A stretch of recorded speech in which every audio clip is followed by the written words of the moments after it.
Después de dejar a mi hijo en la escuela, su maestra me detuvo y me preguntó, ¿por qué faltó Mateo hoy? No, no faltó. Acabo de verlo entrar. La cara de la maestra González se puso pálida, pues no llegó a mi salón. Revisó su lista de asistencia. De hecho, Mateo no ha llegado a mi salón en las últimas 3 semanas. Se me cayó el alma a los pies. Eso es imposible, le dije tartamudeando. Lo he estado dejando cada mañana y me quedo hasta verlo entrar personalmente. La maestra González dudó, luego levantó el teléfono del salón. Creo que necesita hablar con el director Ramírez ahora mismo. Caminamos por el pasillo en silencio. Los otros maestros nos miraban de reojo y luego desviaban la mirada rápidamente. La secretaria del director ya estaba llorando cuando llegamos, como si supiera algo. El director Ramírez tenía videos de seguridad en su computadora. Venga a ver esto. La pantalla mostraba la entrada principal. Ahí estaba Mateo, pasando su credencial a las 7:46 de la mañana, caminando hacia el salón con su mochila de dinosaurios. La marca de tiempo decía 24 de octubre, esta mañana. Señor Hernández, vea lo que pasa después. El ángulo de la cámara cambió al pasillo principal. Podía ver a Mateo entre la multitud de niños de la mañana. Caminó hacia el pasillo de su salón. Luego de repente se desvió a la izquierda hacia el gimnasio. La marca de tiempo mostraba las 7:48 a.m. Otro ángulo de cámara, el pasillo del gimnasio. Mateo empujó la puerta de salida de emergencia. Un hombre con casco y chaleco de construcción estaba esperando. Mateo se subió a una camioneta blanca. Se fueron. La marca de tiempo, 7:49 a.m. Eso ha estado pasando todas las mañanas durante 3 semanas. La voz del director Ramírez temblaba. Presumimos que esto estaba autorizado. El hombre dijo que era el tío de Mateo recogiéndolo para citas médicas familiares. Me mostró una carpeta.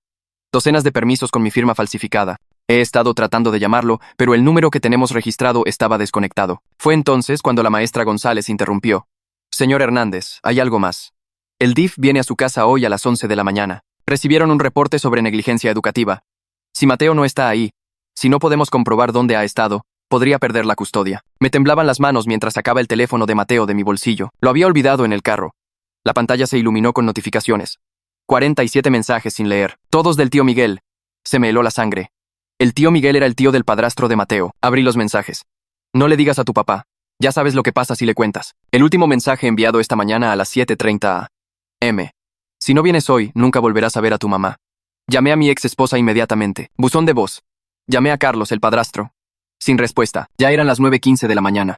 Menos de 2 horas hasta que llegara el DIF. ¿A dónde se habrían llevado a Mateo? Manejé primero al departamento de Carlos. El casero me dijo que se había ido temprano esta mañana. Manejé después al trabajo de mi ex esposa. Su jefe dijo que no había ido en toda la semana. Todo parecía muy sospechoso, entonces me di cuenta.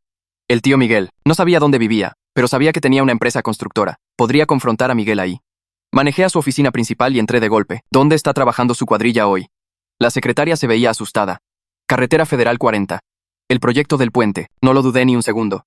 Solo me subí al carro y empecé a ir a 140 kilómetros por hora en la carretera. Después de 35 minutos, finalmente vi la obra de construcción. Revolvedoras de concreto, bulldozers, el sonido de maquinaria. Me estacioné y corrí por las puertas, escaneando cada cara, cada rincón, buscando a Miguel para poder preguntarle qué demonios estaba pasando. Fue entonces cuando lo vi. Mi hijo de 11 años. Estaba cargando un bulto de cemento en sus hombros pequeños. Su mochila de dinosaurios estaba tirada en la tierra. Vi marcas rojas de enojo en sus hombros. Peor aún, había bebidas energéticas en su bolsillo, de las que dicen no apto para menores en la etiqueta. ¿Pero por qué Miguel tenía a mi hijo trabajando en una obra de construcción? Mateo, grité. Se volteó y me vio. Su cara se puso blanca. Dejó caer el bulto de cemento. ¿Papá? ¿Qué haces aquí? Vengo por ti, mijo. Caminé hacia él. Fue entonces cuando dijo algo que me revolvió el estómago. Pero no puedo irme, papá. Carlos me dijo que te enojarías conmigo si no trabajo. Todavía estaba tratando de entender todo cuando escuché puertas de carro cerrarse de golpe, el Honda de mi ex esposa, la camioneta de Carlos. Caminaron juntos hacia nosotros. Mi ex esposa ya a la defensiva. A Mateo le faltan 3 horas más de su turno. Dijo. ¿3 horas de qué? Pregunté, agarrando a Mateo y jalándolo detrás de mí. ¿Su turno en la obra de construcción? ¿Donde lo han tenido de rehén? Grité. Mi ex esposa cruzó los brazos. Está aprendiendo habilidades de verdad. Nos está ganando 1,800 pesos a la semana. Mateo ha estado ganando dinero para su propia familia en vez de perder el tiempo con fracciones. Se me cayó la quijada. ¿Tú sabías? Por supuesto que sabía. Fue mi idea. Lo que ella no sabía era que las autoridades ya venían en camino. El tío de Carlos necesitaba trabajadores, continuó. Y nosotros necesitábamos dinero para mi abogado, para mi caso de custodia, para quitarte a Mateo para siempre. Me clavó el dedo en el pecho. Miré a Mateo. Sus hombros ahora temblaban mientras definitivamente miraba a su mamá. Dijiste que estabas guardando el dinero que gané para comprarme un regalo de cumpleaños. Lo estoy haciendo, respondió rápidamente, mintiendo descaradamente. La policía llegó justo en medio de todo esto. El primer oficial que salió del patrulla levantó la mano y les dijo a todos que se quedaran donde estaban. 3 oficiales más salieron y se esparcieron por la obra, moviéndose entre los trabajadores y el equipo. Un oficial caminó directo hacia el tío Miguel y empezó a hacerle preguntas sobre quién estaba a cargo. Otra oficial vino hacia mí y Mateo, arrodillándose al nivel de Mateo. Le preguntó si estaba lastimado en algún lado y Mateo asintió, señalando sus hombros. La oficial miró las marcas rojas y luego notó las botellas de bebida energética saliendo de su bolsillo. Sacó su radio y pidió una ambulancia, diciendo que necesitaban evaluación médica y documentación en el sitio. Yo estaba temblando tan fuerte que apenas podía pararme, pero me obligué a mantener la calma y responder las preguntas claramente, porque sabía que perder los estribos ahora me haría ver mal cuando llegara el DIF. El oficial principal les pidió a María y Carlos que se hicieran a un lado del sitio mientras hablaba conmigo. Mateo seguía mirando de un lado a otro entre su madre y yo, como si tratara de averiguar quién iba a meterse en problemas por todo esto. La oficial mujer se quedó con Mateo, escribiendo notas sobre sus lesiones y tomando fotos con su teléfono. Me explicó que documentar su condición física ahora mismo era evidencia importante para lo que viniera después. Le entregué al oficial principal el teléfono de Mateo y le mostré todos los mensajes del tío Miguel.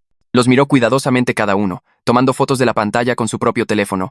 Me pidió que le enviara capturas de pantalla por correo como respaldo y dijo que esto era evidencia seria, no solo una discusión familiar. Carlos intentó acercarse e interrumpir, pero el oficial firmemente le dijo que esperara su turno y se quedara donde estaba.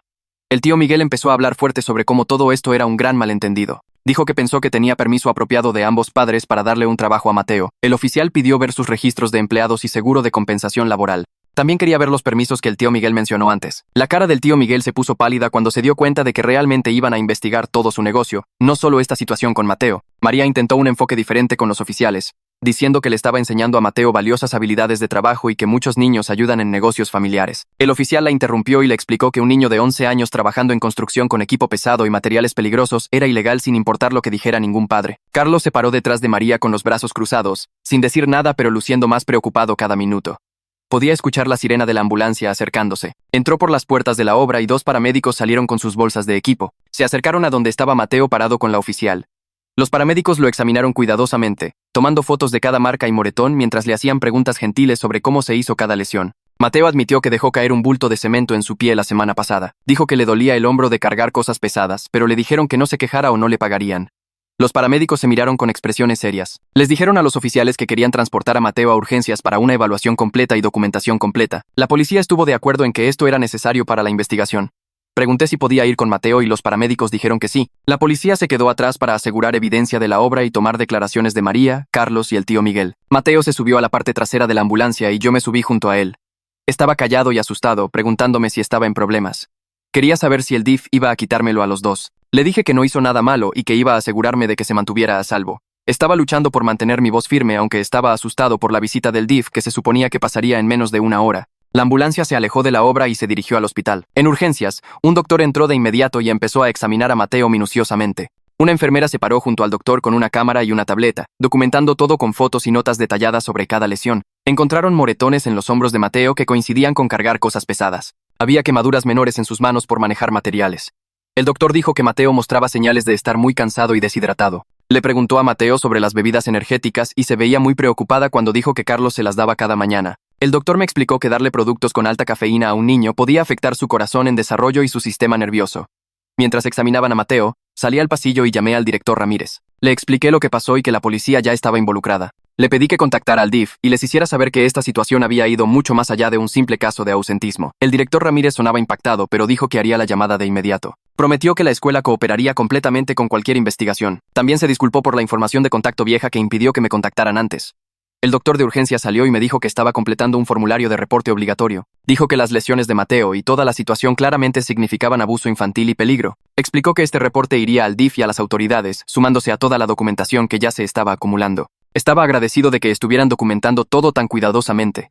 Aunque cada nuevo formulario y fotografía se sentía como prueba de qué tan mal había fallado en proteger a mi hijo. Un detective entró al área de espera de urgencias unos 20 minutos después. Vestía un traje oscuro y llevaba una carpeta de cuero bajo el brazo. Se presentó como el detective Pérez y preguntó si podíamos hablar en privado mientras las enfermeras terminaban con el papeleo de Mateo. Nos movimos a una pequeña sala de consulta y sacó un dispositivo de grabación después de pedir mi permiso. El detective Pérez explicó que este caso involucraba múltiples cargos potenciales, incluyendo violaciones a leyes de trabajo infantil, peligro infantil, falsificación y posiblemente coerción o amenazas contra un menor. Dijo que los mensajes amenazantes solo eran serios, pero combinados con todo lo demás, este era un caso criminal significativo. Le entregué el teléfono de Mateo y fotografió cada mensaje cuidadosamente antes de poner el teléfono en una bolsa de evidencia. Me pidió que empezara desde el principio y le contara todo lo que pasó hoy. Lo guié por la reunión de la mañana con la maestra González y el director Ramírez. Describí ver el video de seguridad de Mateo siendo recogido cada mañana. Expliqué encontrar los permisos falsificados y los mensajes amenazantes del tío Miguel. El detective Pérez tomó notas detalladas y hizo preguntas específicas sobre la línea de tiempo. Quería saber exactamente quién dijo qué en la obra. Le conté sobre María admitiendo que fue su idea y que necesitaban el dinero para su abogado de custodia. Su pluma dejó de moverse cuando mencioné eso. Levantó la vista y me pidió que repitiera esa parte sobre el caso de custodia y los honorarios del abogado. Le expliqué que María había estado peleando por custodia por casi un año y que había estado batallando financieramente. El detective Pérez asintió y escribió algo en sus notas que subrayó 2 veces. Preguntó si tenía alguna preocupación previa sobre el comportamiento de María y Carlos con Mateo. Admití que Mateo había parecido más cansado últimamente y a veces venía a casa con moretones pequeños, pero pensé que solo estaba siendo torpe en la escuela. Le conté sobre el problema del número telefónico viejo y cómo la escuela no pudo contactarme para verificar nada. El teléfono del detective Pérez sonó mientras hablábamos. Lo contestó y escuchó por unos 2 minutos. Cuando colgó, se veía aliviado. Me dijo que el DIF había sido notificado sobre la intervención policial y estaba convirtiendo la visita domiciliaria de hoy en una reunión de planificación de seguridad de emergencia. Explicó que tener a las autoridades ya involucradas en realidad ayudaba a mi caso porque mostraba que tomé acción protectora inmediata una vez que descubrí lo que estaba pasando. Una trabajadora social del DIF llamada licenciada Nayeli Contreras nos reuniría en mi casa en aproximadamente 1 hora para evaluar la situación y determinar los siguientes pasos. El detective Pérez dijo que esto era mucho mejor que tener al DIF llegando esperando encontrar un niño ausente y un padre negligente. Terminó de tomar mi declaración y dijo que estaría en contacto conforme avanzara la investigación. El doctor de urgencias regresó con una carpeta llena de papeles y fotografías. Explicó que Mateo estaba médicamente autorizado para ir a casa, pero que necesitaba vigilar cualquier síntoma tardío de la exposición a la cafeína o el esfuerzo físico. Me entregó copias de todos los registros médicos y fotografías. El doctor enfatizó que debía guardar estos a salvo porque serían importantes tanto para el caso criminal como para cualquier procedimiento de custodia. También me dio una referencia para un pediatra para hacer seguimiento en unos días. Mateo salió de la sala de examen luciendo exhausto. Caminó y agarró mi mano fuertemente. Su agarre era tan fuerte que casi dolía, pero no dije nada. Salimos de urgencias y nos dirigimos al estacionamiento. El viaje a casa tomó unos 15 minutos. Durante los primeros minutos, Mateo solo miró por la ventana sin decir nada. Luego empezó a hablar en voz baja. Me contó cómo fueron realmente las últimas 3 semanas. Dijo que el tío Miguel lo recogía cada mañana justo después de que yo lo dejara en la escuela. Manejaban a diferentes obras de construcción en la ciudad. Mateo describió despertarse a las 5 de la mañana porque estaba muy preocupado de llegar tarde. Dijo que trabajaba hasta las 4 o 5 de la tarde cargando materiales y limpiando escombros. Luego el tío Miguel lo dejaba de vuelta cerca de la escuela para que pudiera tomar el camión tarde a casa. Mantuve mis manos firmes en el volante y mi voz calmada aunque quería gritar. Mateo dijo que Carlos le dijo que si decía algo su mamá desaparecería. Y sería su culpa. Dijo que el tío Miguel le mostraba fotos en su teléfono de su mamá viéndose triste, y le decía que se quedaría triste a menos que siguiera trabajando. La manipulación me enojaba tanto que apenas podía ver, pero mantuve mi voz gentil. Le dije a Mateo que estaba a salvo ahora y que hizo lo correcto al no pelear cuando aparecí en la obra. Le expliqué que nada de esto era su culpa y que los adultos que se suponía debían protegerlo habían tomado decisiones terribles. Mateo empezó a llorar en voz baja. Dijo que pensaba que estaría enojado con él por faltar a la escuela. Me detuve en un estacionamiento de gasolinera y me volteé a verlo. Le dije que no estaba enojado con él en absoluto y que estaba orgulloso de él por sobrevivir algo tan aterrador. Nos sentamos ahí por unos minutos mientras lloraba. Luego continuamos manejando a casa. Llegamos a mi edificio de departamentos al mismo tiempo que un sedán plateado. Una mujer salió cargando una tableta y una bolsa de lona. Caminó hacia nosotros y se presentó como la licenciada Nayeli Contreras del DIF. Me sentí aliviado de que Mateo y yo llegáramos primero, así que no estábamos entrando a una casa vacía con el DIF esperando. Nayeli era profesional pero no fría. Tenía una voz calmada y ojos amables. Explicó que estaba ahí para asegurarse de que Mateo estuviera a salvo y tuviera lo que necesitaba. Preguntó si podíamos sentarnos y hablar sobre lo que pasó. La invité adentro mientras Mateo iba a lavarse y cambiarse de ropa. Mi departamento es pequeño pero limpio. 2 recámaras, una cocina con barra de desayuno y una sala con un sofá y tele. Nayeli caminó por cada cuarto tomando notas en su tableta. Revisó que Mateo tuviera su propia recámara con una cama y cómoda. Abrió el refrigerador y la alacena para ver qué comida teníamos. Miró el baño para asegurarse de que estuviera limpio y tuviera suministros. Luego se sentó en la mesa de la cocina y me hizo preguntas sobre nuestra rutina normal. Quería saber sobre la asistencia de Mateo a la escuela antes de este incidente. Le mostré sus boletas de calificaciones y registros de asistencia, mostrando que tenía asistencia perfecta hasta hace 3 semanas. Preguntó sobre mi horario de trabajo y arreglos de cuidado infantil. Le expliqué que trabajo segundo turno en una bodega y que Mateo se queda con una vecina después de la escuela hasta que llego a casa. Nayeli pidió ver mis recibos de nómina y contrato de arrendamiento. Saqué una carpeta que guardo con todos mis documentos importantes. Fotografió todo con su tableta. También pidió referencias de carácter. Le di los números telefónicos de 2 de los maestros anteriores de Mateo y nuestra vecina de abajo que lo cuida a veces. Mateo regresó a la cocina usando ropa limpia y viéndose un poco mejor. Nayeli le hizo algunas preguntas gentiles sobre cómo se sentía y si se sentía seguro en casa conmigo. Mateo asintió y dijo que sí. Después de aproximadamente una hora, Nayeli cerró su tableta y nos miró a ambos. Explicó que estaba creando un plan de seguridad de emergencia en lugar de remover a Mateo de mi cuidado. El plan incluía ningún contacto entre Mateo y María, Carlos o el tío Miguel, excepto a través de canales supervisados aprobados por el DIF.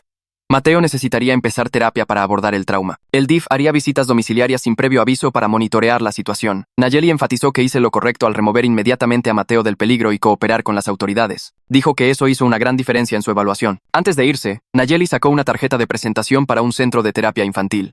Programó a Mateo para una entrevista en el Centro de Atención Infantil para mañana por la mañana a las 9. Explicó que esta era una instalación amigable para niños donde especialistas capacitados tomarían su declaración sobre lo que pasó. Dijo que la entrevista sería grabada y compartida con las autoridades y fiscales para que Mateo no tuviera que testificar múltiples veces. Se me permitía estar presente en la sala de espera, pero no durante la entrevista real. Nayeli dijo que este era procedimiento estándar para casos que involucran abuso o explotación infantil. Empacó sus cosas y me recordó que haría visitas sin previo aviso. Luego se fue. Aproximadamente una hora después, el detective Pérez llamó a mi celular. Dijo que habían asegurado la obra y recolectado evidencia extensa. La evidencia incluía registros de trabajo, hojas de tiempo, registros de vehículos y video de seguridad del sitio mostrando a Mateo trabajando durante múltiples días. Dijo que los registros de la empresa del tío Miguel mostraban varios otros trabajadores que podrían ser menores de edad, lo que podría expandir la investigación significativamente. El detective Pérez también me advirtió que María y Carlos habían conseguido abogados rápidamente. Dijo que debía esperar que esto se complicara más antes de mejorar. Me dijo que no tuviera ningún contacto con ellos y que le enviara cualquier mensaje que me mandaran inmediatamente. Le agradecí y colgué. Mateo ya estaba dormido en el sofá con la tele sonando en voz baja. Lo cubrí con una cobija y me senté en la silla frente a él. Mañana teníamos la entrevista en el Centro de Atención Infantil. Luego probablemente más reuniones con el DIF y la policía. Las audiencias en la corte vendrían eventualmente, pero ahora mismo Mateo estaba en casa y a salvo. Eso era suficiente por esta noche. Agarré mi teléfono y llamé al director Ramírez justo entonces, aunque ya pasaban de las 8 p.m. Contestó al tercer timbrazo y no perdí tiempo con charla. Le dije que Mateo estaba en casa a salvo y que la policía estaba involucrada.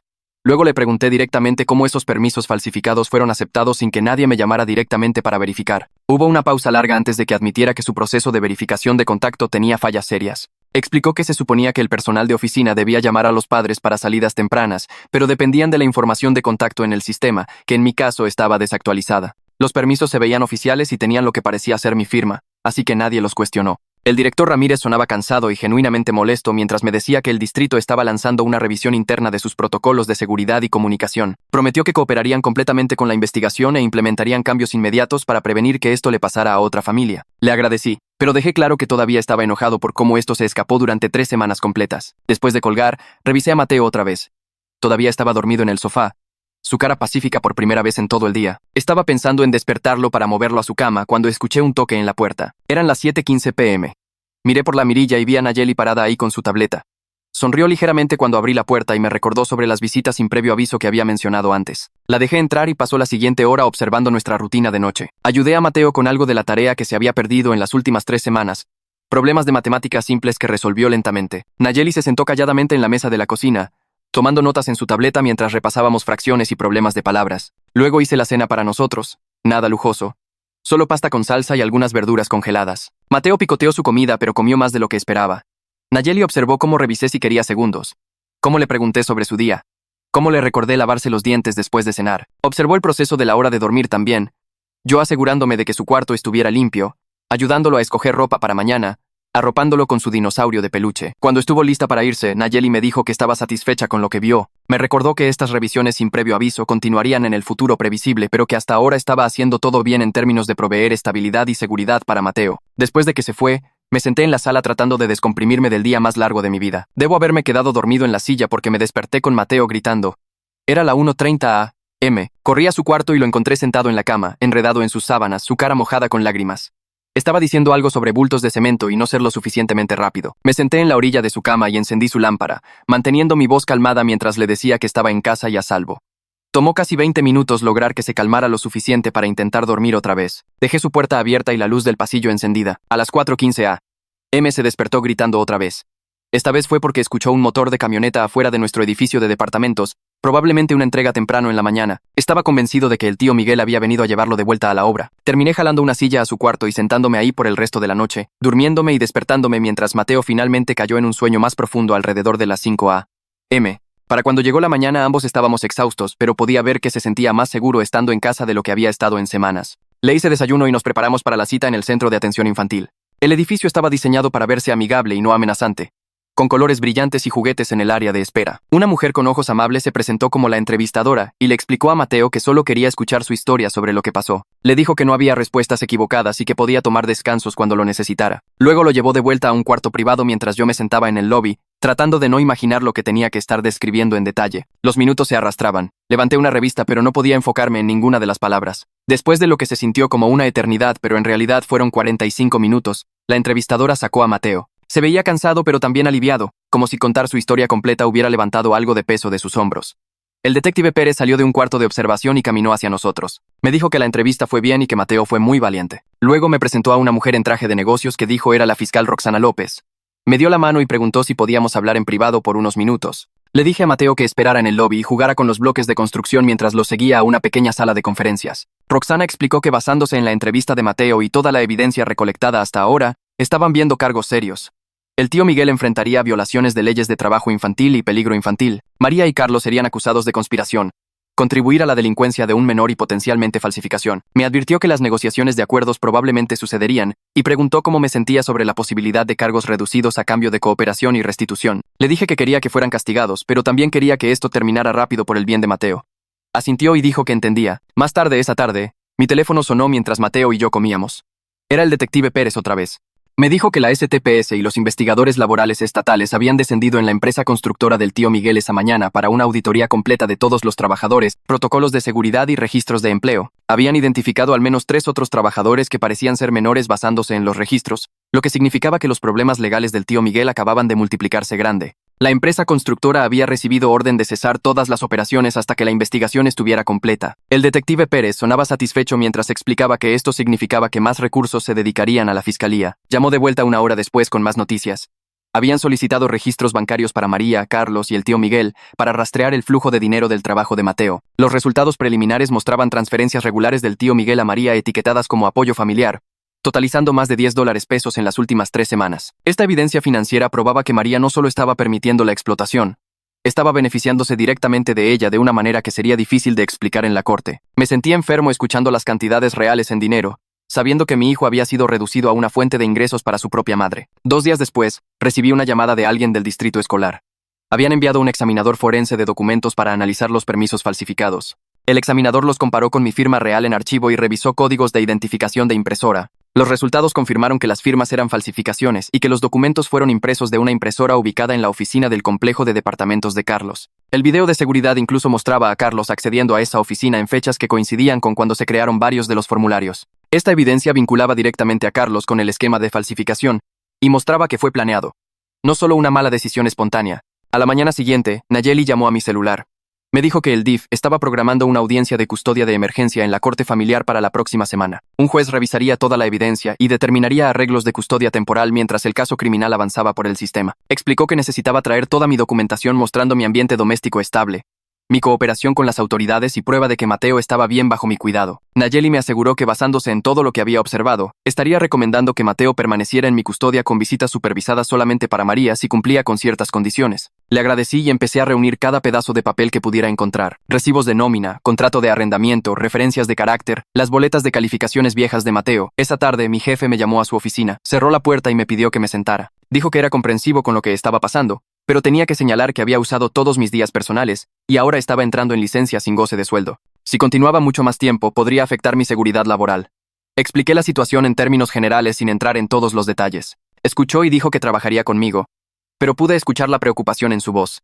La conversación me hizo darme cuenta de qué tan mala estaba volviéndose mi situación financiera. Los honorarios legales se estaban acumulando aunque no había contratado oficialmente un abogado todavía. El tiempo perdido de trabajo significaba cheques de pago más pequeños, y todavía tenía renta, servicios, comida y ahora costos de terapia para Mateo de qué preocuparme. Salí de su oficina sintiendo el peso de todo aplastándome. Me subí a mi carro y manejé a casa en piloto automático, apenas recordando la ruta. Cuando me estacioné en el estacionamiento de mi departamento, el sol ya se estaba poniendo. Agarré mi teléfono y bolsa de trabajo, subí las escaleras a nuestra unidad del segundo piso y abrí la puerta. Mateo estaba en la mesa de la cocina haciendo tarea, y me obligué a sonreírle aunque todo se sentía como si se estuviera desmoronando. Calenté pasta que sobró para ambos, y comimos mayormente en silencio. Después de cenar, ayudé a Mateo con su hoja de matemáticas. Luego lo mandé a bañarse y prepararse para dormir. Una vez que estaba en su cuarto, abrí mi laptop para revisar si había alguna actualización de Nayeli o el detective Pérez. Fue entonces cuando lo vi. Un correo de una dirección que no reconocía. Línea de asunto asunto de custodia, Hernández Quinto Sánchez. Se me revolvió el estómago mientras lo abría. El correo era del abogado de María, y eran 3 páginas de lenguaje legal que me daba vueltas la cabeza. Los puntos principales eran claros, sin embargo, estaban amenazando con presentar una contrademanda alegando que había secuestrado a Mateo de la obra sin autoridad apropiada. Decían que estaba alienando a Mateo de su madre y entrenándolo para hacer declaraciones falsas contra ella. El correo sugería que mis acciones podrían verse como interferencia parental y que un juez podría verme a mí como el que estaba creando un ambiente inseguro. Continuaba diciendo que si seguía persiguiendo cargos criminales y no acordaba custodia compartida, presentarían evidencia de que estaba manipulando la situación para ventaja de custodia. Todo el asunto estaba diseñado para asustarme y estaba funcionando. Mis manos estaban temblando tan mal que apenas podía controlar el mouse. Lo leí 2 veces, sintiendo mi enojo construirse con cada párrafo. Estaban tratando de hacerme ver como el malo cuando María era la que tenía a mi hijo trabajando en construcción por 3 semanas. Inmediatamente reenvié el correo al detective Pérez con un mensaje corto diciendo: acabo de recibir esto y no sabía qué hacer. Luego lo reenvié a Nayeli con el mismo mensaje. Mi teléfono sonó menos de 10 minutos después. Era Nayeli. Me dijo que acababa de leer el correo y quería que supiera que esto en realidad era buenas noticias para nuestro caso. Le pregunté cómo amenazar con acción legal contra mí posiblemente podía ser buenas noticias. Explicó que los abogados desesperados mandan correos como este cuando saben que la posición de su cliente es débil. El hecho de que el abogado de María estuviera recurriendo a tácticas de intimidación mostraba que el DIF no estaba cayendo en ninguna de sus excusas. Nayeli dijo que el reclamo de secuestro era ridículo porque soy el padre legal de Mateo y lo removí de peligro inmediato. Me recordó que las autoridades ya estaban involucradas para cuando llegué a esa obra. En cuanto a las alegaciones de entrenamiento, dijo que la declaración de Mateo en el centro de atención fue grabada por profesionales capacitados que saben cómo detectar testimonio entrenado. Nayeli explicó que las visitas supervisadas todavía eran posibles si María completaba ciertos requisitos. Necesitaría terminar clases de crianza, ir a consejería y mostrar que entendía por qué forzar a Mateo a trabajar en construcción fue dañino. Nayeli enfatizó que la reunificación familiar siempre es el objetivo cuando puede hacerse de manera segura, pero la seguridad tiene que venir primero. Me dijo que no respondiera al correo del abogado y que enviara cualquier comunicación futura directamente a ella y al detective Pérez. Le agradecí y me sentí ligeramente mejor después de colgar. A la mañana siguiente llamé buscando un terapeuta que se especializara en trauma infantil. El tercer lugar que intenté me conectó con la licenciada Sofía Méndez, quien tenía experiencia trabajando con niños que habían pasado por explotación y abuso. Programé una cita de admisión para esa tarde. Cuando recogí a Mateo de la escuela, le dije que íbamos a conocer a alguien que ayuda a niños a procesar experiencias difíciles. Preguntó si estaba en problemas, y le aseguré que no, que esta era solo alguien que podía ayudarlo a sentirse mejor sobre todo lo que pasó. La oficina de Sofía estaba en un edificio pequeño cerca de la biblioteca. Nos recibió en la sala de espera y se presentó a ambos. Hizo que Mateo pasara primero a su oficina para una reunión inicial mientras yo me quedaba en el lobby. Estuvieron allá atrás por unos 40 minutos. Cuando salieron, Mateo se veía cansado pero no molesto. Sofía preguntó si podía quedarme unos minutos para hablar. Se sentó frente a mí en su oficina y sacó una libreta. Explicó que Mateo estaba mostrando señales de trauma por lo que había experimentado. Debía esperar pesadillas, ansiedad, dificultad para confiar en adultos, posible regresión en comportamiento y desafíos con figuras de autoridad. Dijo que todo esto era normal y no significaba que Mateo estuviera permanentemente dañado. Sofía me dio un folleto con estrategias para crear seguridad y predictibilidad en casa. Cosas como rutinas consistentes, comunicación clara, dejar que Mateo tuviera algo de control sobre decisiones pequeñas y evitar sorpresas cuando fuera posible. Programó sesiones 2 veces por semana para Mateo empezando la siguiente semana. Pregunté cuánto podría tomar la terapia y dijo que variaba por niño, pero deberíamos planear en al menos varios meses de sesiones regulares. Esa noche, mientras Mateo veía la tele, mi teléfono sonó de un número que no reconocía. Contesté y una mujer se identificó como reportera de la estación de noticias local. Dijo que había escuchado sobre un caso de trabajo infantil involucrando al distrito escolar y quería entrevistarme sobre fallas de seguridad escolar y explotación de menores. Sentí pánico subir en mi pecho. Le dije que no tenía comentarios y colgué. Luego inmediatamente llamé al detective Pérez. Pregunté si había alguna manera de mantener el nombre de Mateo fuera de la cobertura de medios. Dijo que trabajaría con la oficina del fiscal para solicitar que cualquier reporte evitara detalles identificadores sobre la víctima menor. Pero me advirtió que los casos de alto perfil a veces atraen atención a pesar de los mejores esfuerzos de todos. Sugirió que no contestara llamadas de números desconocidos por un tiempo. 2 días después recibí una llamada de alguien llamado el ingeniero Hassan Ruiz, quien trabajaba en la oficina de seguridad del distrito escolar. Dijo que estaba encabezando una revisión de protocolos de seguridad estudiantil y quería mi opinión como padre que experimentó las fallas del sistema de primera mano. Todavía estaba enojado con la escuela, pero acordé reunirme con él porque tal vez podría ayudar a prevenir que esto le pasara a otro niño. Nos reunimos en una cafetería cerca de la escuela. Hassan trajo una tableta y tomó notas mientras le guié por cada brecha que había identificado. La información de contacto desactualizada que les impidió contactarme. El hecho de que los permisos no fueron verificados directamente con los padres. Las puertas de salida de emergencia que no activaron ninguna alerta cuando Mateo salió por ellas. La falta de notificaciones automatizadas cuando una estudiante escaneaba pero no se presentaba a clase. Hassan escuchó cuidadosamente y hizo preguntas detalladas sobre cada punto. Parecía genuinamente comprometido a arreglar los problemas en lugar de solo cubrir al distrito. Me mostró algunos de los nuevos protocolos que estaban desarrollando y pidió mi retroalimentación. Para el final de la reunión sentí que algo positivo podría realmente salir de esta pesadilla. Unos días después de eso, el detective Pérez llamó con lo que llamó buenas noticias. Los metadatos del teléfono del mensaje del tío Miguel a Mateo habían sido completamente autenticados por su equipo forense. El análisis probó que los mensajes vinieron del teléfono real del tío Miguel.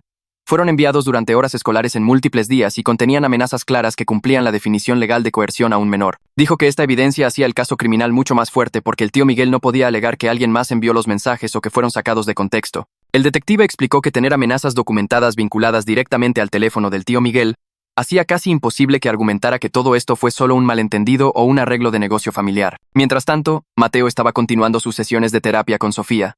Después de su tercera sesión, Sofía me llamó para una actualización breve. Dijo que Mateo había revelado información nueva que estaba requerida a reportar. Mateo le contó que Carlos lo había entrenado específicamente sobre qué decir si los maestros preguntaban sobre su cansancio o las marcas en su cuerpo. Carlos le había dicho que dijera que estaba ayudando a su padrastro con proyectos en casa y que solo estaba cansado de quedarse despierto tarde jugando videojuegos. Sofía presentó una declaración de reporte obligatorio sobre esta nueva información, que dijo agregaría otra capa a los cargos de conspiración contra Carlos. Mateo también había admitido a Sofía que empezó a tomar esas bebidas energéticas porque estaba tan exhausto que apenas podía pararse para la tarde. Carlos le dijo que era normal para los trabajadores de construcción usarlas para mantenerse alerta. Sofía estaba preocupada por la exposición a la cafeína y preguntó si había notado algún cambio en los patrones de sueño o comportamiento de Mateo durante esas 3 semanas. Le dije que había estado más irritable y tenía problemas para dormirse, pero lo había atribuido a hormonas preadolescentes. Unos días después, recibí un mensaje raro a través de un amigo mutuo de María y mío. El amigo dijo que Carlos quería que yo supiera que deberíamos resolver esto entre nosotros como adultos en lugar de dejar que los abogados y las cortes destruyeran ambas familias. El mensaje implicaba que si retiraba los cargos criminales y acordaba custodia compartida, se asegurarían de que el tío Miguel pagara por la terapia de Mateo, y podríamos todos seguir adelante sin más drama legal. Me quedé mirando ese mensaje por mucho tiempo. Parte de mí estaba tentada por la idea de evitar meses de batallas en la corte y honorarios legales. Pero luego recordé las advertencias de Nayeli sobre tácticas de manipulación. Recordé la cara de Mateo cuando lo encontré en esa obra. Recordé esos mensajes amenazantes en su teléfono. No respondí al mensaje. En su lugar, se lo reenvié a Nayeli la mañana siguiente. Me llamó en 1 hora. Dijo que hice exactamente lo correcto al no responder y al documentar el intento de contacto. Explicó que toda comunicación tenía que ir por canales oficiales supervisados de ahora en adelante, y que cualquier intento de contacto directo necesitaba ser reportado inmediatamente. Nayeli dijo que estos tipos de mensajes son a menudo intentos de hacer que las víctimas retiren cargos o hagan declaraciones que puedan usarse contra ellos después en la corte. Me dijo que el mensaje de Carlos en realidad ayudaba a nuestro caso porque mostraba conciencia de culpa. Si realmente creían que no habían hecho nada malo, no estarían tratando de negociar retirar cargos. Su guía me ayudó a mantenerme enfocado en proteger a Mateo, en lugar de tomar lo que parecía una salida fácil. Aproximadamente 1 semana después de eso, la fiscal Roxana López me llamó. Dijo que el abogado del tío Miguel había contactado su oficina con una oferta de acuerdo. El tío Miguel pagaría $300 en un fideicomiso para los gastos futuros de Mateo y se declararía culpable de cargos reducidos si acordábamos no perseguir ningún daño civil. Roxana me advirtió que aceptar un acuerdo civil ahora podría dañar el caso criminal al hacer parecer que estaba más interesado en el dinero que en la justicia. Dijo que los fiscales prefieren cuando las víctimas esperan hasta que los procedimientos criminales estén completos antes de considerar reclamos civiles. De esa manera los abogados defensores no pueden argumentar que la víctima solo está tratando de que le paguen. Roxana me aconsejó rechazar la oferta y esperar. Dijo que basándose en la evidencia que tenían, el tío Miguel probablemente iba a enfrentar consecuencias serias sin importar ningún acuerdo y estaríamos en mejor posición para perseguir daños civiles después de que el caso criminal concluyera. Unos días después, el detective Pérez llamó con una actualización sobre la investigación laboral. Los investigadores estatales habían revisado todos los registros de empleo y hojas de tiempo del tío Miguel de los últimos 6 meses. Encontraron documentación mostrando al menos otros 2 niños que parecían ser menores trabajando en varios sitios de trabajo. Uno era un niño de 14 años que trabajó los fines de semana por unos 2 meses. El otro era un niño de 13 años que puso turnos durante las vacaciones de verano. Ninguna situación era tan mala como lo que le pasó a Mateo, pero el patrón estaba ahí en blanco y negro. El detective Pérez explicó que esta evidencia haría mucho más difícil para el tío Miguel argumentar que la situación de Mateo fue solo un error de una vez o malentendido familiar. La oficina del fiscal ahora estaba tratando esto como un caso más grande con más recursos siendo asignados. Esas eran buenas noticias para construir un caso fuerte. Pero el detective Pérez me advirtió que también significaba que el proceso legal tomaría más tiempo. Más acusados, más cargos, más evidencia que procesar. Colgué sintiéndome aliviado de que el caso era sólido y frustrado de que la justicia iba a tomar meses en lugar de semanas. Esa noche, no podía dormir. Seguía pensando en María y cómo pudo haberle hecho esto a nuestro hijo. El enojo se construyó dentro de mí hasta que agarré mi teléfono y llamé a su número. Fue al buzón de voz. No colgué. En su lugar, dejé un mensaje diciéndole exactamente lo que pensaba de ella como madre. Le dije que era egoísta y cruel y que me aseguraría de que nunca tuviera tiempo sin supervisión con Mateo otra vez. Le dije que no merecía ser llamada madre después de lo que le hizo pasar. Las palabras solo salieron de mí. Toda la rabia y el dolor de las últimas semanas. Cuando finalmente dejé de hablar y colgué, me sentí vacío en lugar de mejor. Menos de una hora después, mi teléfono sonó. Era Nayeli del DIF. Su voz era calmada pero seria. Dijo que el abogado de María ya había reenviado la grabación de mi buzón de voz a su oficina y presentado una moción con la corte. La moción alegaba que estaba violando la orden de no contacto y tratando de voltear a Mateo contra su madre. Nayeli me pidió que le dijera exactamente qué pasó. Se me cayó el estómago cuando me di cuenta de lo que había hecho. Le confesé todo antes de que pudiera escucharlo de alguien más. Le conté sobre el enojo y el agotamiento y cómo solo perdí el control por unos minutos. Nayeli escuchó sin interrumpir. Cuando terminé, soltó un largo suspiro. Dijo que estaba decepcionada, pero no realmente sorprendida. Explicó que los padres en estas situaciones de alto estrés a menudo hacen elecciones impulsivas que terminan dañando sus propios casos. Las buenas noticias eran que yo mismo lo había reportado antes de que ella lo escuchara del otro lado. Esa honestidad sería documentada y ayudaría, pero me advirtió en términos muy claros que necesitaba ser perfecto de ahora en adelante. Cada error sería usado contra mí por el abogado de María. No más llamadas telefónicas, no más mensajes, ningún contacto en absoluto excepto a través de canales oficiales. Prometí que seguiría las reglas exactamente. Después de colgar me senté ahí sintiéndome como un idiota. Acababa de entregarle munición al abogado de María para usar contra mí. A la mañana siguiente, llamé a un abogado de derecho familiar que un compañero de trabajo había recomendado. Expliqué la situación y pedí consejos sobre cómo manejar la comunicación y documentación hacia adelante. El abogado pasó una hora entrenándome sobre el tono apropiado, qué documentar y cómo, y estrategias para evitar darle al otro lado cualquier cosa que pudieran torcer contra mí. Me costó $4 que realmente no tenía, pero salí sintiéndome más preparado. Una semana después, el distrito escolar tuvo una reunión nocturna sobre sus nuevos protocolos de seguridad. El ingeniero Hassan Ruiz de la Oficina de Seguridad del distrito presentó los cambios que estaban implementando. El nuevo sistema incluía verificación de entrada biométrica para que los niños no pudieran solo escanear la credencial de alguien más. Los padres recibirían alertas de texto automatizadas cada vez que su hijo fuera marcado ausente o saliera de la escuela temprano. Cada salida de emergencia estaría conectada a alarmas que activarían respuesta inmediata del personal. El distrito también estaba requiriendo verificación trimestral de información de contacto con penalidades reales para escuelas que no mantuvieran registros actuales. Hassan repasó cada protocolo en detalle explicando cómo funcionaría y qué problemas estaba diseñado para prevenir. Luego hizo algo inesperado. Me pidió directamente que revisara los protocolos y diera retroalimentación desde la perspectiva de un padre. Estaba impresionado por qué tan completo era todo. Más que eso, aprecié ser incluido en la solución en lugar de solo ser tratado como víctima de la falla del sistema. Le di varias sugerencias sobre el tiempo de notificación a padres y métodos de contacto de respaldo. Hassan tomó notas sobre todo lo que dije y prometió incorporar la retroalimentación. Saliendo de esa reunión, sentí que mi enojo con la escuela finalmente se estaba convirtiendo en algo útil. Esa misma semana, la licenciada Sofía Méndez pidió reunirse conmigo separadamente de las sesiones regulares de terapia de Mateo. Quería educarme sobre respuestas al trauma y qué esperar en los próximos meses. Nos sentamos en su oficina mientras explicaba que las pesadillas y ansiedad de Mateo eran reacciones completamente normales a lo que había pasado. Dijo que la recuperación no sería una línea recta. Tendría días buenos y luego retrocesos repentinos. Podría haber detonadores que no esperábamos como ciertos sonidos u olores que le recordaran la obra. Sofía me enseñó técnicas específicas de anclaje para usar cuando Mateo empezara a entrar en pánico. Me mostró cómo ayudarlo a enfocarse en su respiración e identificar cosas que pudiera ver, escuchar y tocar en el momento presente. Enfatizó la importancia de mantener rutinas consistentes en casa porque la predictibilidad crea un sentido de seguridad. Luego repasó señales de advertencia que indicarían que Mateo necesitaba apoyo adicional como retirarse de actividades que solía disfrutar o hablar de lastimarse. Su experiencia calmada me hizo sentir menos impotente. Por primera vez desde que esto empezó, tenía herramientas reales para ayudar a mi hijo en lugar de solo verlo batallar. Unos días después de eso, el detective Pérez llamó con noticias sobre el análisis forense de esos permisos falsificados. Los examinadores de documentos habían terminado su trabajo. Los códigos de identificación de impresora incrustados en los documentos coincidían con una impresora específica en la oficina de negocios del complejo de departamentos de Carlos. Mejor aún, el complejo de departamentos tenía video de seguridad del área de oficina. El video mostraba a Carlos entrando a esa oficina en 3 fechas separadas que se alineaban exactamente con cuando se crearon varios de los permisos. Esta evidencia física conectaba directamente a Carlos con el esquema de falsificación. Probaba que esto no fue solo idea de María o algo que pasó sin planeación. Carlos había participado activamente en crear documentos falsos con mi firma. El detective Pérez dijo que esta evidencia hacía la posición legal de Carlos mucho peor. Su abogado había estado tratando de pintarlo como alguien que solo siguió el mal juicio de su novia, pero ahora había prueba de que había tomado acciones específicas para engañar a la escuela. El análisis de registros bancarios regresó alrededor del mismo tiempo. Los investigadores habían rastreado cada peso que se movió entre el tío Miguel, María y Carlos. Los registros mostraban que María recibió más de $10 del tío Miguel durante las 3 semanas que Mateo trabajó. Cada transferencia pasó dentro de un día o 2 de Mateo trabajando un turno. Pero aquí está lo que realmente destacó. María no guardó nada de ese dinero. Inmediatamente lo transfirió a la cuenta de anticipo de su abogado o lo usó para pagar renta que debía en su departamento. El detective Pérez explicó que esto mostraba que la desesperación financiera era una razón importante detrás de sus elecciones. Enfrentaba desalojo y no podía pagar a su abogado de custodia sin ese dinero. Entender su situación financiera me hizo ver sus acciones diferentemente, no como pura maldad, sino como desesperación mezclada con manipulación y juicio terrible.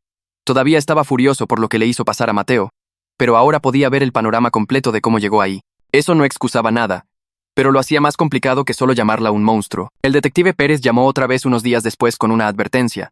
El tío Miguel había estado haciendo declaraciones enojadas a sus vecinos sobre mí. Estaba diciéndole a la gente que había arruinado su negocio y le había costado todo. El detective Pérez recomendó que me mantuviera alerta por cualquier represalia potencial.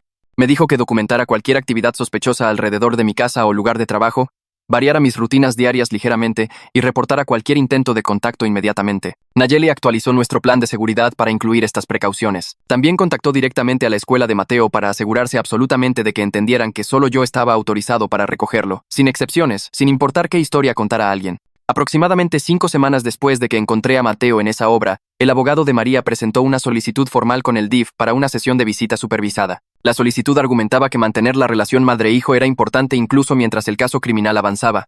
Nayeli llamó para discutirlo conmigo. Explicó que las visitas supervisadas en una instalación del DIF podrían ser buenas para Mateo si se manejaban de la manera correcta. Le permitiría ver que su madre estaba bien mientras mantenían límites de seguridad claros en su lugar.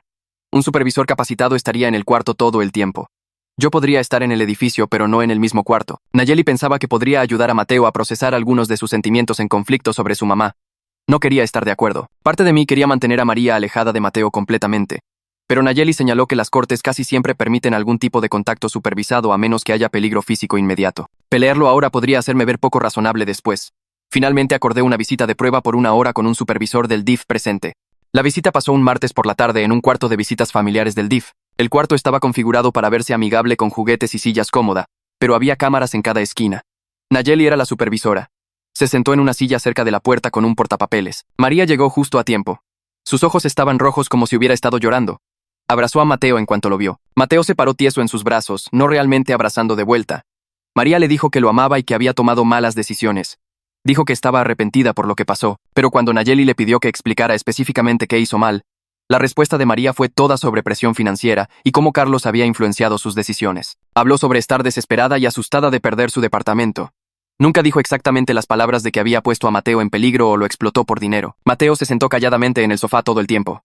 Contestó preguntas con 1 o 2 palabras. No sonrió, no se relajó. Cuando la hora terminó, prácticamente corrió hacia mí en la sala de espera. En el carro camino a casa, le pregunté cómo se sintió sobre la visita. Dijo que no quería hacerlo otra vez ahora mismo, tal vez después, pero no ahora. Le dije que eso estaba completamente bien y que podía tener voz en qué tan seguido veía a su mamá. Nayeli escribió su reporte de observaciones anoche. Notó que María mostró preocupación por Mateo y expresó arrepentimiento, pero no había tomado rendición de cuentas completa por sus acciones específicas. Escribió que Mateo estaba incómodo durante toda la visita y claramente no estaba listo para contacto regular todavía. El reporte recomendaba continuar con visitas supervisadas, pero no incrementar la frecuencia hasta que Mateo mostrara más disposición y María demostrara mejor entendimiento del daño que causó. 2 días después de esa visita, Roxana me llamó en el trabajo. Dijo que las negociaciones de acuerdos estaban empezando para los 3 acusados. El abogado del tío Miguel estaba dispuesto a que se declarara culpable de violaciones de trabajo infantil y pagar multas grandes y dinero para compensar a cambio de evitar tiempo en prisión. El abogado de Carlos estaba empujando por un acuerdo con libertad condicional, consejería y pagar dinero de vuelta pero sin delito grave en su registro. El abogado de María estaba argumentando por una sentencia suspendida con clases de crianza y recuperar visitas supervisadas. Roxana preguntó qué resultados se sentirían como justicia para mí mientras era realista sobre lo que las cortes usualmente ordenan. Le dije que quería que enfrentaran consecuencias reales, no solo un golpe en la muñeca, pero también sabía que las cortes no siempre dan sentencias duras a delincuentes primerizos que se declaran culpables. Roxana dijo que empujaría por los términos más fuertes posibles mientras era práctica sobre lo que un juez realmente aprobaría. 3 días después, la audiencia de custodia de emergencia empezó en la corte familiar. Ambos lados tenían sus abogados y evidencia lista. Me senté en una mesa con mi abogado mientras María se sentaba al otro lado del cuarto con la suya. El juez me pidió que testificara primero sobre lo que pasó. Caminé al estrado de testigos y puse mi mano en la Biblia. Luego le conté al juez todo sobre descubrir a Mateo en la obra esa mañana. Describí las marcas rojas de enojo en sus hombros y las bebidas energéticas en su bolsillo. Expliqué cómo inmediatamente lo llevé a urgencias y cooperé con la policía y el DIF. Hablé sobre el mensaje amenazante en el teléfono de Mateo del tío Miguel. Mi abogado le mostró al juez copias de mis registros de empleo estables, mi contrato de arrendamiento mostrando vivienda adecuada y la asistencia perfecta de Mateo a la escuela de antes de que todo esto pasara. Presentó documentación de cada visita del DIF y mi cooperación completa con su investigación. Me sentí nervioso todo el tiempo, pero mantuve mis respuestas claras y directas. Después de terminar, Nayeli tomó el estrado. Testificó sobre sus visitas domiciliarias a mi departamento y su evaluación de que Mateo estaba bien bajo mi cuidado. Describió ver nuestras rutinas normales, revisar que Mateo tuviera su propia recámara y comida adecuada, y observar cómo lo ayudaba con tarea y hora de dormir. Nayeli le contó al juez sobre el plan de seguridad de emergencia que creó y cómo seguí cada requisito sin quejas. Notó las visitas sin previo aviso que hizo y cómo el ambiente del hogar se mantuvo consistentemente seguro y estable. Su testimonio fue profesional y detallado. Tenía notas de cada visita y ejemplos específicos del bienestar de Mateo. Luego el abogado de María se paró y empezó a argumentar su lado. Dijo que María estaba tratando de enseñarle a Mateo ética de trabajo en un contexto de negocio familiar. Alegó que su dificultad financiera llevó a mal juicio en lugar de intenciones malvadas. El abogado habló sobre cómo María había completado la admisión para clases de crianza y empezado consejería. Solicitó custodia compartida con una transición lenta de vuelta a María teniendo más tiempo con Mateo. Enfatizó que María amaba a su hijo y cometió errores bajo presión. Tuve que sentarme ahí calladamente mientras el abogado de María hacía sonar como si estuviera exagerando y usando este incidente para ganar ventaja de custodia. Sugirió que estaba manteniendo a Mateo alejado de su madre injustamente. Mis manos agarraron el borde de la mesa. Mi abogado se inclinó y susurró que el juez vería a través del giro. Me dijo que me mantuviera calmado y dejara que la evidencia hablara. Cuando fue tiempo para el testimonio del DIF otra vez, Nayeli regresó al estrado. Esta parte se sintió realmente importante. Declaró claramente que Mateo había sido sometido a condiciones de trabajo peligrosas en una obra. Describió cómo fue amenazado para mantener el secreto y mostraba señales de trauma de toda la experiencia. Nayeli explicó las pesadillas, la ansiedad y el pánico que sentía. Recomendó que yo mantuviera custodia física exclusiva de Mateo. Dijo que las visitas supervisadas para María solo deberían pasar si María completaba clases de crianza y consejería individual sobre su juicio y límites. Nayeli enfatizó que María necesitaba mostrar entendimiento real de la seguridad infantil antes de obtener más acceso a Mateo.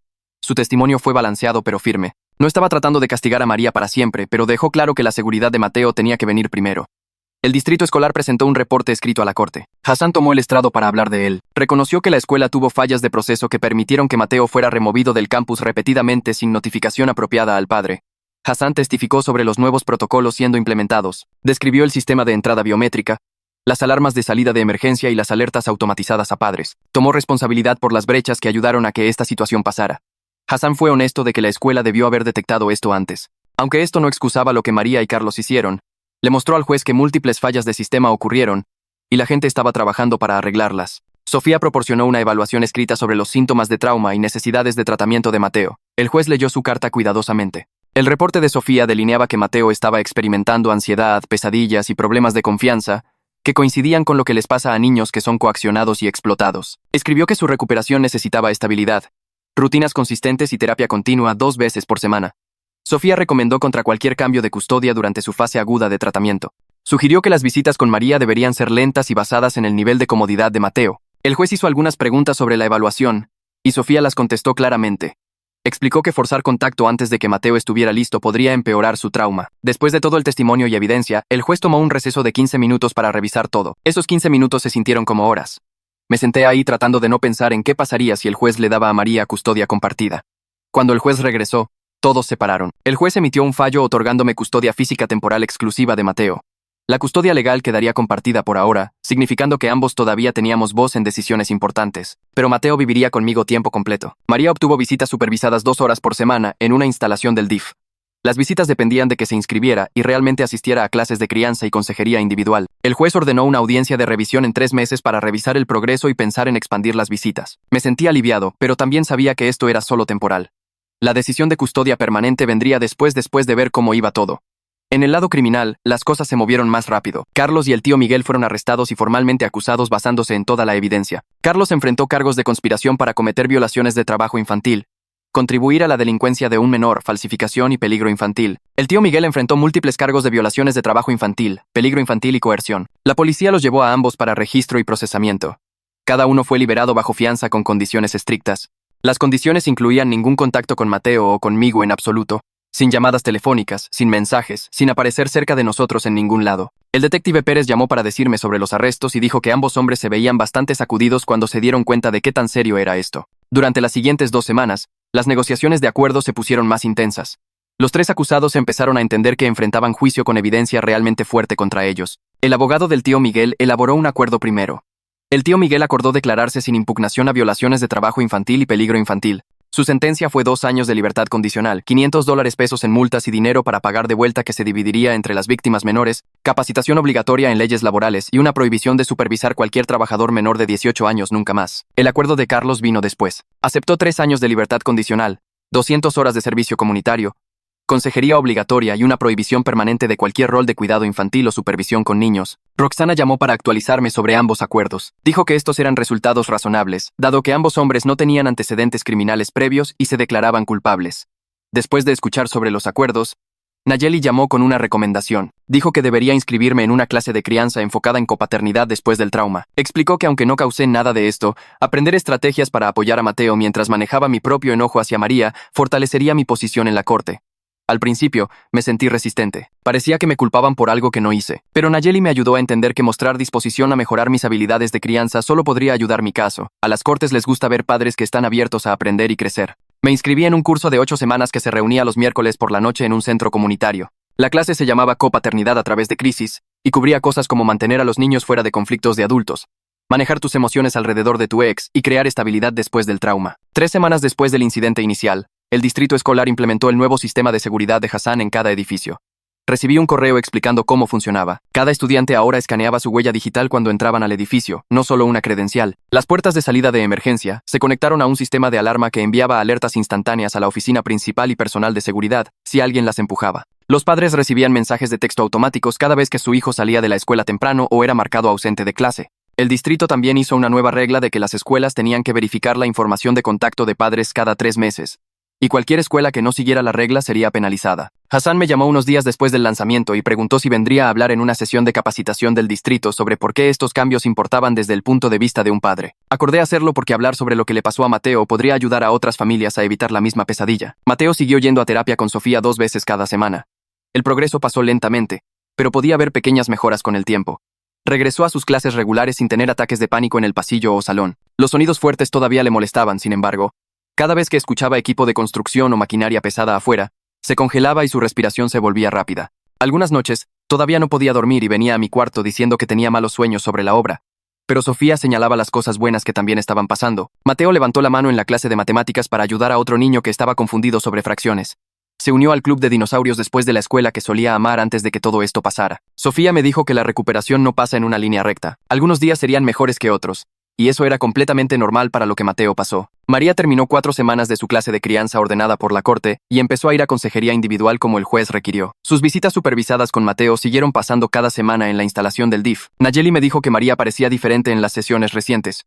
Estaba tomando más responsabilidad por lo que pasó en lugar de poner excusas o culpar a otras personas por sus elecciones. Mateo todavía actuaba incómodo durante las visitas, pero estaba empezando a calentarse con su mamá un poco. Contestaría sus preguntas sobre la escuela y a veces incluso sonreía por algo que ella decía. Tenía sentimientos mezclados sobre María estando más involucrada en la vida de Mateo otra vez. Parte de mí todavía estaba furioso por lo que hizo y quería mantenerla alejada de él para siempre. Pero sabía que tenía que enfocarme en lo que realmente era mejor para Mateo, no en mi enojo. Si tener una relación con su mamá era bueno para él, necesitaba apoyar eso aunque fuera difícil para mí. La empresa constructora del tío Miguel tuvo que enfrentar un caso civil separado que los reguladores laborales estatales trajeron contra ellos. La empresa decidió declararse sin impugnación a múltiples violaciones laborales en lugar de pelearlo en la corte. Fueron golpeados con una multa de $1.5, pesos, y tuvieron que operar bajo monitoreo gubernamental por 2 años. La empresa también tuvo que crear y seguir reglas estrictas de verificación de edad y seguridad para cada trabajador que contrataran. El tío Miguel logró mantener su negocio funcionando pero apenas.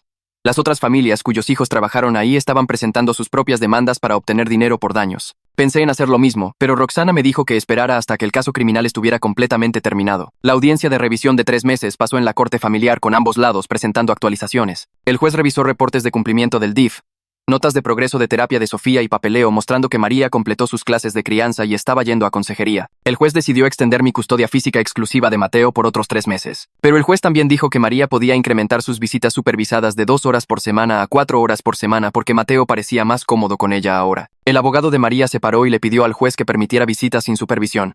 El juez dijo que no y explicó que más progreso necesitaba pasar primero. El juez también quería escuchar lo que Mateo pensaba sobre pasar tiempo sin supervisión con su mamá antes de tomar esa decisión. Mateo y yo empezamos a construir nuevas rutinas en casa que nos hacían sentir más seguros a ambos. Cada día después de la escuela, hacíamos tarea juntos en la mesa de la cocina donde podía verlo y ayudar si lo necesitaba. Puse una lista en el refrigerador con nombres y números de personas que no tenían permitido contactar a Mateo bajo ninguna circunstancia. Se nos ocurrió una palabra de seguridad que Mateo podía usar si alguna vez se sentía incómodo o inseguro, incluso si estaba con alguien que conocía. Practicamos diferentes escenarios como qué hacer si alguien intentaba recogerlo de la escuela sin permiso, o si alguien lo contactaba de una manera que se sentía mal. Repasar estas situaciones de práctica ayudó a Mateo a sentir más control.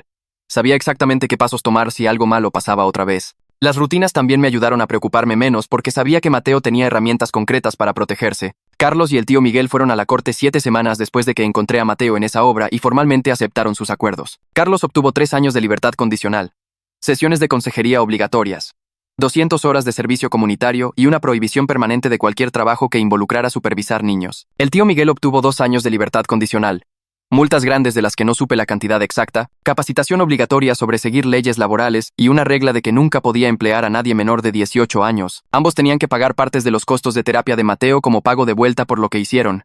Las sentencias se sintieron demasiado ligeras para mí. Quería que enfrentaran consecuencias más duras por lastimar a mi hijo. Pero Roxana explicó que los delincuentes primerizos que se declaran culpables usualmente obtienen acuerdos como este en lugar de tiempo en prisión. Al menos tenían antecedentes criminales ahora, y no podían hacerle esto a otro niño.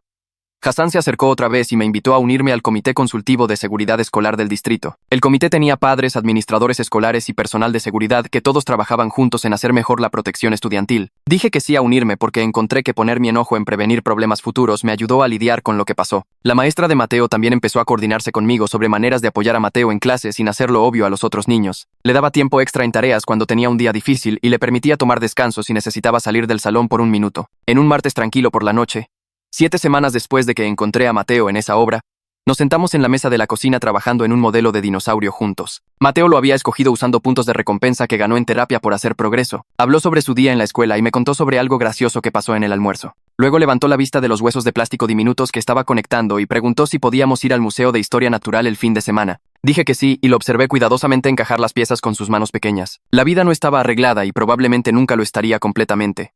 Mateo todavía se despertaba con pesadillas a veces.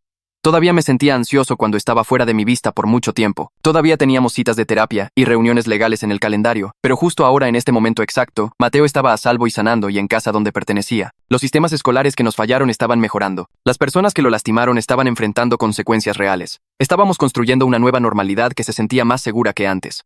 No era un final perfecto, pero era uno real y eso era suficiente. Así que sí, esa es toda la historia. Nada lujoso, solo la vida siendo rara otra vez. Gracias por estar aquí. Siempre se siente como platicar con un viejo amigo. Lo haremos otra vez pronto.